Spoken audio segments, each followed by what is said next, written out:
ده باش تماشاوانین هجا جی برنامه مجاره کو میوانک دیسمبرن دیسا امی سر پیام ریبری گلی کرد ریبر عبدالله جلان کو دی 27 سبات ده برای بستیر پار بکربو هر وها دیسا ده 8 آذار ده جی جبو مناسبت 8 آذار پیامک دن پار بکرد امی سر پیامین ریبری گلی کرد ریبر عبدالله جلان سکن و دیسا جبونا مافی هیویه وکی مزانه سروک دولت سروک مهبه دولت باچلی تکلاری تجدید و مافهمی آخری بود و گفتگو گرکو ربری گلیکود عبدالله جلان مجلس باخته هم کار مافهمیش باخته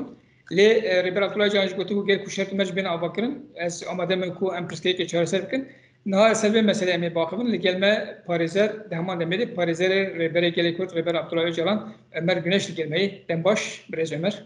مرحبا دنباش ورا هم شان هیوی کن هم باشن gelek sağ başyavad fazıl karobarî ve da serkeftin dixwazim. Her hevî spas. Hevala Ömer serî dem dixwazin ser niha peyama rêberê gelê Kurd Rêber Abdullah Öcalan 10 roj berê 12 roj berê biragiştî hat par vekirin. Li çar parçeyê Kurdistanê û li gelek welatên Ewropayê bi awakî pir germ û kelecan hat pêşwazî kirin û piştre jî nûnerên dewletan piştgirî dan vê peyamê. Li Ewropayê çawa hat pêşwazî kirin û bi taybetî dewletên Ewropayê çawar vê meselê dinarin. Yani şu an politikaya Avrupa'yı jiberi da jibo perskrika Kürt bi awayî ki bi rêbazekî demokratik dixwast were çareser kirin. Ev politikaya Avrupa'ya jiberi da ya kevne şope. Jiber wî ev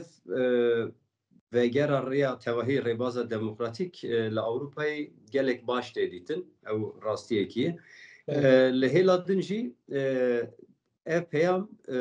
pêşî li ew ê digire yani pêşî li terorîzekirina PKK jî digire gelê têkoşîna gelê Kurd jî digire wê di pêşarojê da li encamgirtina vî rengî jî wê derkeve holê